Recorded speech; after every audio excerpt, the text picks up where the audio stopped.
It's the HBS show with lesson, the screen goddess. History behind success of your role model. Yeah, Oluwa lifted me higher. Oh, now they wanna eat with me. Now they wanna drink with me. Now they see me as something. But I can't forget yesterday when they saw me as nothing. No one knows tomorrow, brother. No one knows tomorrow, sister. No one knows tomorrow, mama. No one knows tomorrow, Baba. Yeah.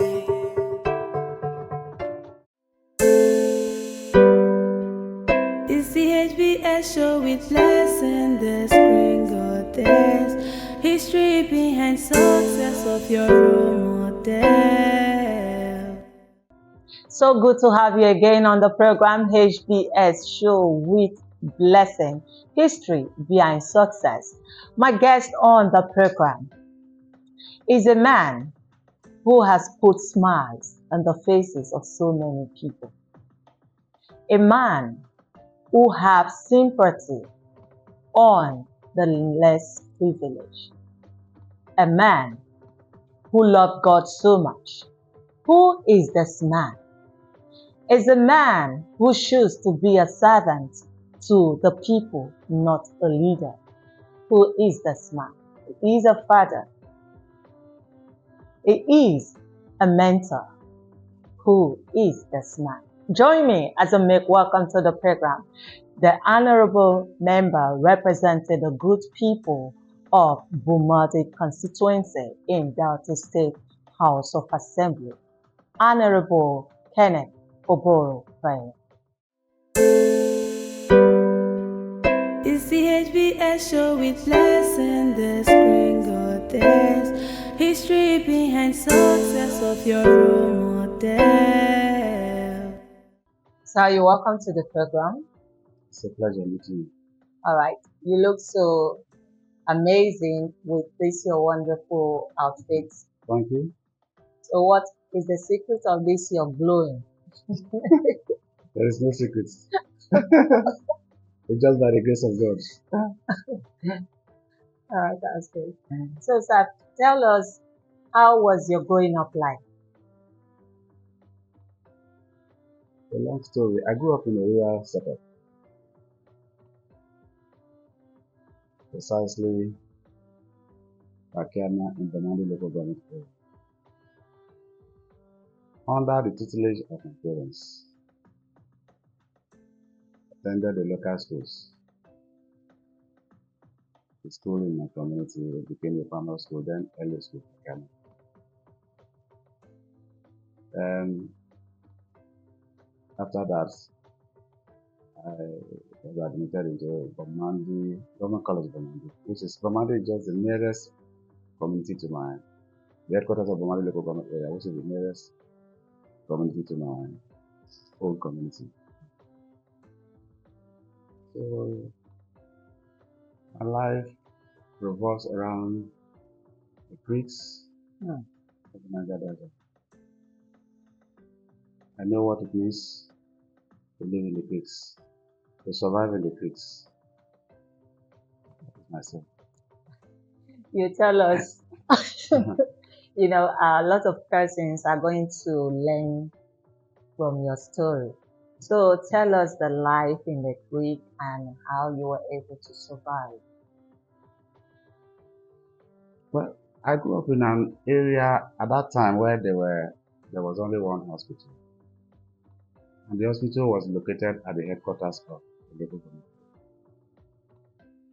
And the only means of communication is by canoe, hand paddling.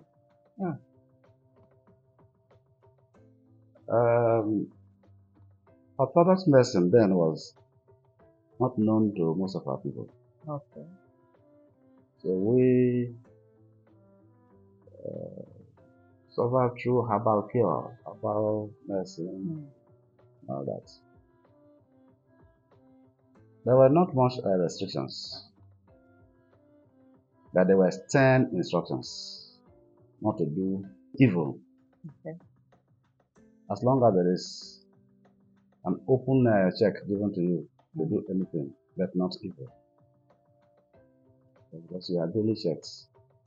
Even your dresses or the dress you put on is checked. You cannot put on a dress that your parents did not buy for you. Oh yeah? No. Because they will ask you. They ask questions. Where did you get this dress? And if you say you got it from a friend, they will say, return it immediately. That was life in those days. It's not like today. We were uninformed. It was a very closed society. There was no internet, there was no newspaper. And if there is there is no television, and if there is a radio, how many people can understand the language?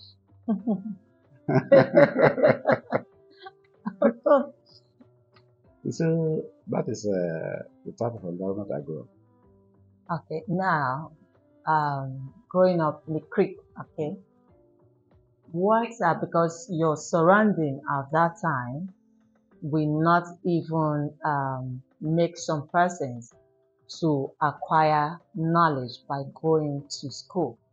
So what now gave you that courage to go to school? But outside my personal ambition, the drive also came from my father, particularly my father. My father was not educated, but you must wake up early enough to have a bath and go to school. He will provide everything you needed for the school. And he will not expect you back home until the school closes. That was the type of father I had. On my personal side, I love going to school. Even if I'm sick, I will insist that I will go to school. Sometimes the teachers will say I should come back, but as soon as I get back, I'll go back again. And I was very sickly in my youth. So oftentimes, I spend only half the period in school. If I go in the morning, maybe by 12, I'm sick, I'm back home. If I don't go in the morning, by 12, I will go to school. Very rare. I go to school in the morning and close because of my nature of my health at that time. But I weathered the storm. I dared it. I came out successful. But with time, after some time, that sickness just left me. So I became sorry. Okay, now going to the higher institution, because at that time, a lot of persons will just stop at secondary school level, but the drive also puts you to continue to the university. So tell us about that. We had a class that was very competitive. Most of us are medical doctors, professors, engineers, and some of us politicians. That class was so good.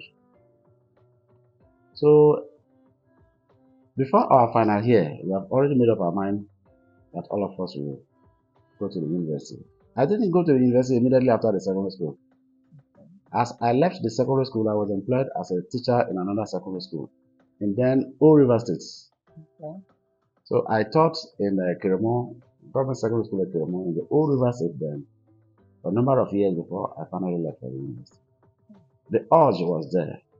We were reading. We had to write the competitive general examination. So, and it was like a competition. You will hear that your friend has gone to the university.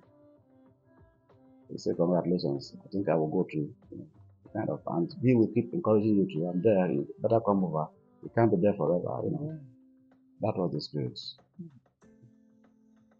Wow, that's a good one. So, during your university days, I believe there are a lot of friends you had then, the good, the bad, and the ugly. So how were you able to stick to the good ones, to forge ahead, to make sure that you came out successfully? Like I told you, I had a rural setup. So in those days, there were no cult activities. If they were, then cult is merely an urban behavior. Those of us who went to the university from the rural setup,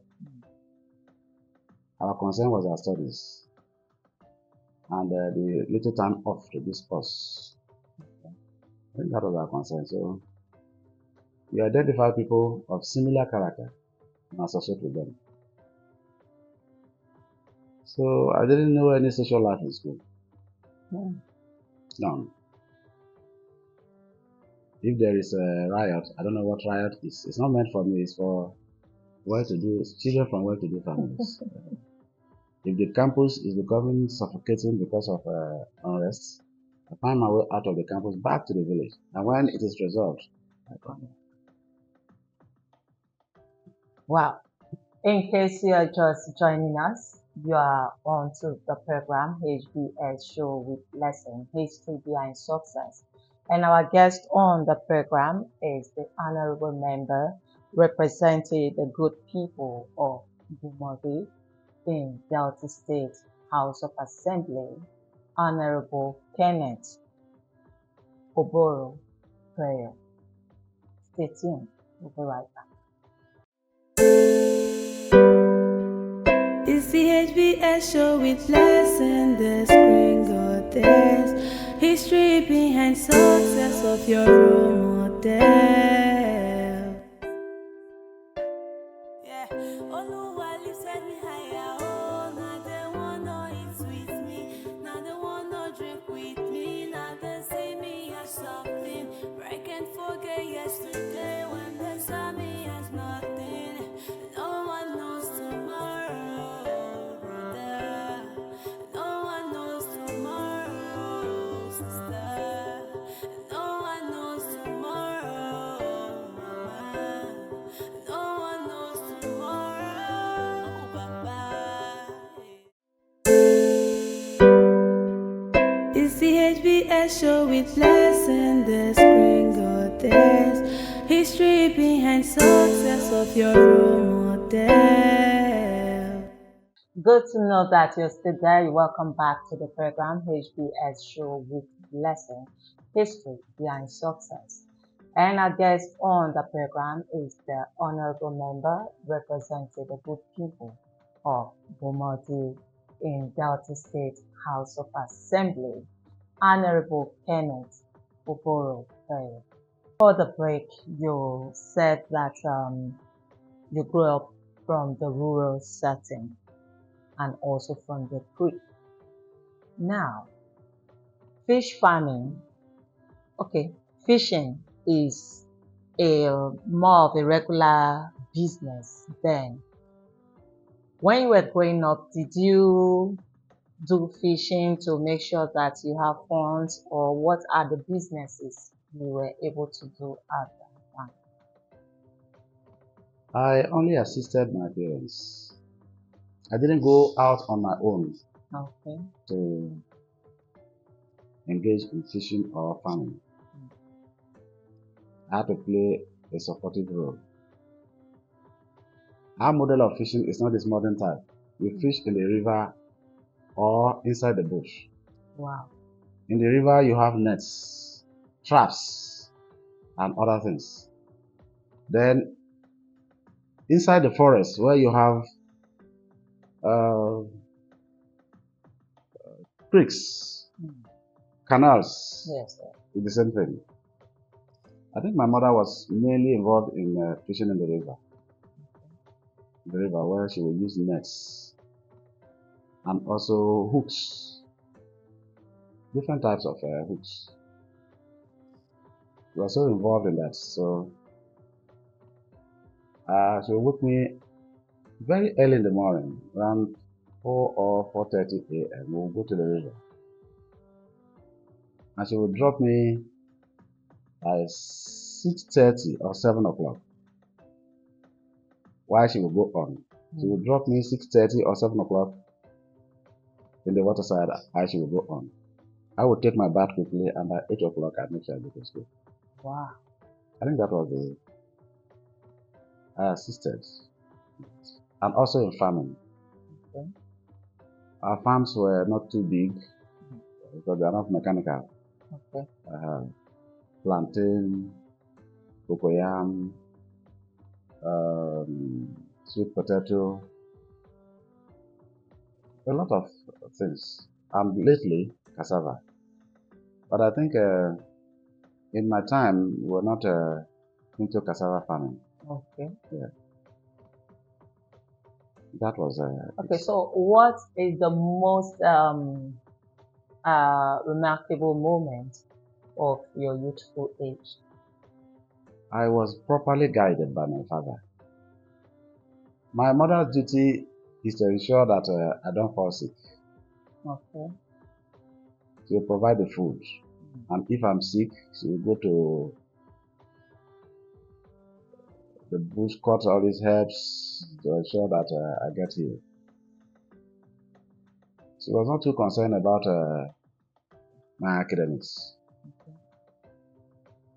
But all my father's eyes were on me. There was a particular day in government college. I can't remember the year. We were on break. So it was in the morning. The school closed in the morning. So there was no Okada. It was only bicycle. Very few people had that. Bicycles were like private cars. So we were walking. I was walking to my village. I got to the Bomande police station where I met somebody from my village. He asked me where I was going. I said that we were on break, so I'm going to my village. He now said he want to send a package to his uncle who is at home. He bought 2 packets of SM cigarettes. Gave it to me that I should deliver to his uncle. So I put them in my school bag and I left for the village. When I got to the village, government college was like a military school. As a junior student, the suffering was too much. So any 1 hour you have for yourself, it's like a year. So the joy was so much that I didn't remember to immediately take the cigarettes to the owner. I just dropped them in my school bag, put on my sports dress, and then went to the field. By the time I returned my father wasn't at home when I came. By the time I returned, my father was waiting for me. He was waiting for me. The question was, what do you have in your bag? And I didn't remember. So I said, there is nothing in my bag. He said, there is nothing in your bag? I said, no, nothing. He said, what are the cigarettes? I said, one baker, the name of the man is Baker. While I was coming, bought and gave me these cigarettes for delivery to his uncle. He will always believe me because I have never told him lies. He said, okay, take them to him. So I dipped my hand inside the school bag. I took the cigarettes and delivered it to him. He didn't ask me any question any other day, but I'm sure that he must have asked the man whether he received the... That was a very remarkable experience. I was properly monitored, guided. I won't say monitored, guided by my father. If there is anything that he feels I've done wrong, he wake me up 12 or 1 o'clock in the night. That I'm told you did this. What informed your position on this issue? At 1 a.m. Yes, that is the time he will wake you up. And you dare not tell him that. And I didn't tell him that. And that is why I don't know how to tell lies up to now. Even as a politician, I don't know how to tell lies. Well, that brings us into politics. There are lots of persons who really want to go into politics. And by the grace of God, you have the experience as a politician. So, how can one go into politics? What are the rules? What are the things to do to become a politician? First of all, the drive. What makes somebody, because I'm a civil engineer, Okay. I can survive through my profession. But why Why you drive? What is the drive? Yes. Is it the way we play politics in this side of the world is that if you don't have somebody from your place, you will not have anything.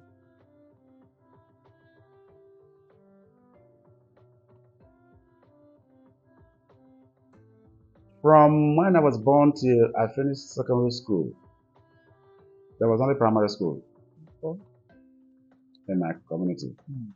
In my final year, Ambrose Ali established a secondary school in my community. And what informed that? In 1999, somebody from my community, my brother, my uncle, represented the Bomandis, then they call it Bomandi South, the Bomandi South constituency in the Bender StateHouse Assembly. Okay. Through him, we were able to get a secondary school. So, I decided, when I finished school, I worked briefly, but I decided, I made up my mind that I'll go into politics because my people are suffering. Our only means of communication is, even to worry, is through the river. You wake up in the night because the boats will come in the night, pick you, and you will get to worry 5 or 6 o'clock. 4 a.m. you are boarding a boat to worry, and 5 or 6 p.m. is then you are getting to worry. The transportation system was so bad. As a matter of fact, I wrote the National Common Entrance Examination after I finished my primary school, and I passed. Government College Ogeli invited me for interview. I didn't know the route to Ogeli, where Ogeli was located.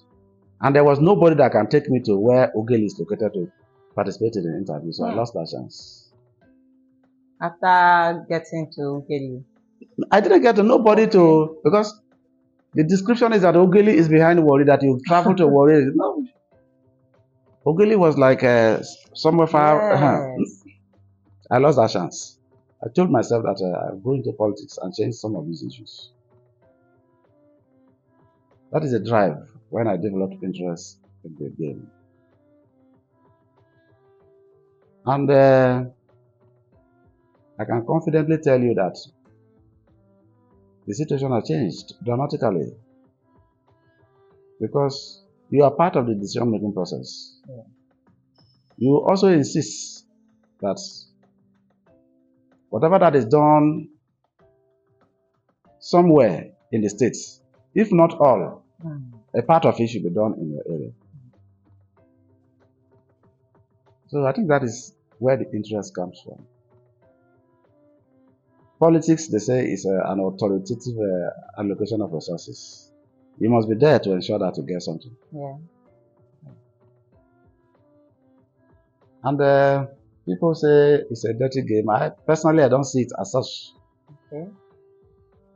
There are a lot of maneuvering, particularly interest, and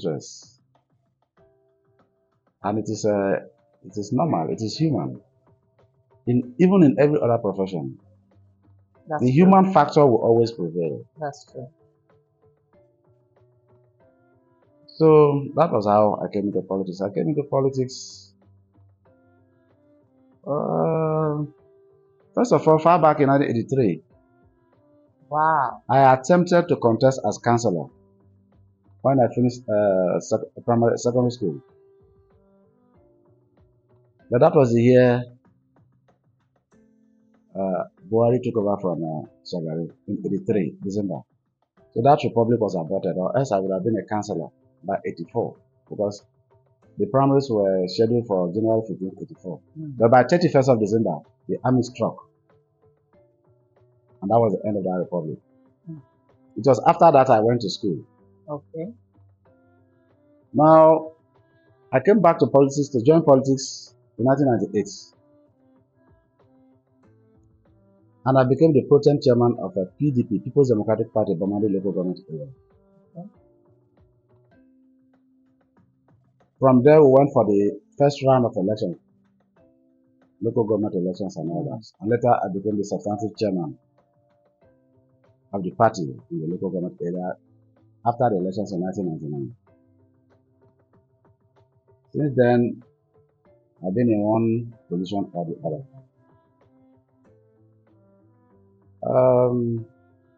After the elections in 1999, I was appointed as chairman board of directors Bender Sea Structures, NRN Warri, by His Excellency Chief James Oboro. Simultaneously, I served, because it was a part-time appointment, simultaneously I served as party chairman in the local government area. And in 2007, I made an attempt to come to the House of Assembly. As your first. Yes. But 2 or 3 days to the primary, I was called to Ogara and asked to step down. You see, party loyalty is very important. At that time, I'd already resigned as party chairman because I wanted to contest for membership of the House. The governor himself advised that I should go back and anchor onto my former position as chairman of the party. That was in 2007. And immediately after the elections, I was appointed a transition committee chairman of my local government area. Maybe as a compensation. Yeah. for stepping down. That was it. I served just 6 months as chairman of council.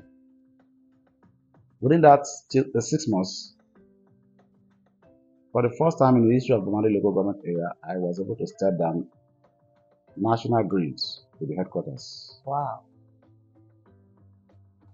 Bamadi local government. For the 6 months, I was chairman of council, enjoyed uninterrupted power supply. I did it in such a way that, because costly of it was, I did it in collaboration with the state government, His Excellency Oboro. So, and what I did was, then it was NEPA. The district manager, I had to arrange with him to pay the monthly bills. Wow. For all the consumers. So for the 6 months, I was chairman of council in the Bamadi local government area. Nobody paid light bills, and light was regular. After I left the council, I was appointed as a member of Government Council, College of Education, Warri. Dr. Oboro was my chairman, Steve Oboro was my chairman. And then later, the Government Council was dissolved. And when appointments were made, I was taken to College of Education, Oboro, now Unidale, as a member of the Government Council, with Professor Mogogare as my chairman. Wow. It was from there I resigned to contest election to the StateHouse in 2011. Wow. So now that you are in the StateHouse of Assembly, like what you said before, that is the drive. You have drive for the people. So that passion That was why you enter into politics. Yes. And by the grace of God, when you were given a chance as transition committee chairman, Yeah. you were able to put smiles on their faces. So now you've been in the house for some time now. What have you been able to attract to your people? Yes. I've been in the house for a long time now. This is the third governor I'm serving. I served under His Excellency Emmanuel Odua, and then His Excellency Senator Okowa, and now His Excellency Sheriff Oboro. In my first term, I concentrated more on the education sector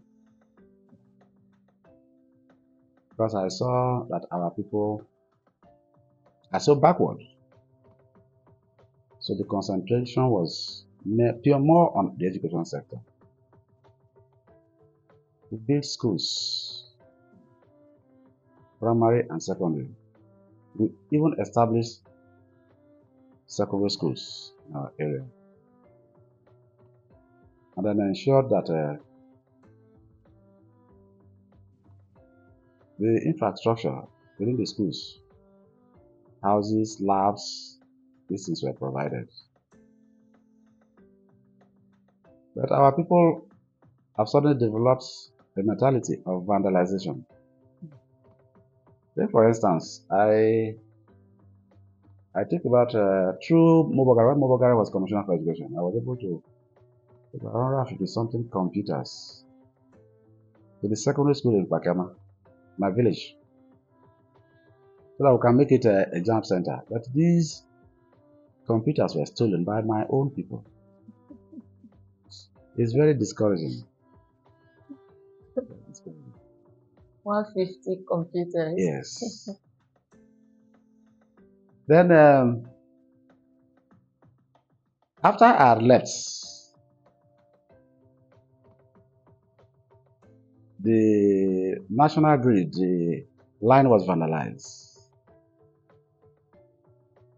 There was a cable under the bridge, armored cable under the bridge that was supplying light across the river. It was cut off.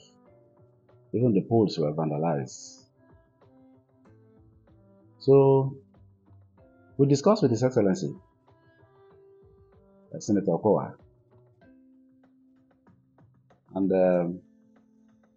we were able to construct 2 towers, one on this side of the river and the other on the other side of the river, to carry the high tension over to Bamandele. So that we did. Then during Oduna's time, through our legislative work, we were able to pass, we established 3 polytechnics. One at Oboro, one at Sapele, and one at Bamandi. These bills were signed into law by Odua, but unfortunately, as we speak, the schools are yet to take up. But on our part, we did the legislative job. We have done our duty. In the records, we have polytechnics in these 3 areas, because that law 6 of 6, Yeah. it has not been repealed. Then health centers and other things, maintenance of existing roads. As an individual, we paid wire fees to ensure that students will go to school. Sometimes, particularly the indigent students, we assist them in paying wire fees. Okay.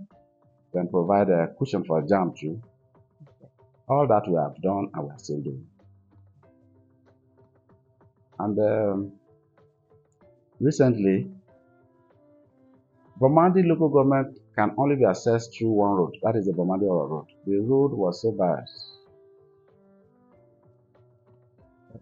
At inception, the current governor, in fact, there was one bridge that collapsed. The governor was able to quickly come in. Job the governor. Sheriff Oboro. Okay. He was able to reconstruct. I wanted to Jakarta and reconstruct that bridge. If you go there, it's a beautiful sight.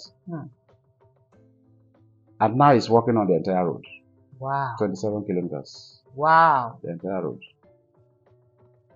These are things you ordinarily would not have if you don't have a representative. That's good. Because when they cry to us, we cry to them, to the government too. Okay. That this is what my people are saying. As a mouthpiece. Yes, yes. Okay, now you said 3 universities were proposed and passed into law. Polytechnic were passed into law. That's in 2014. Yes, and they are yet to commence. Yes.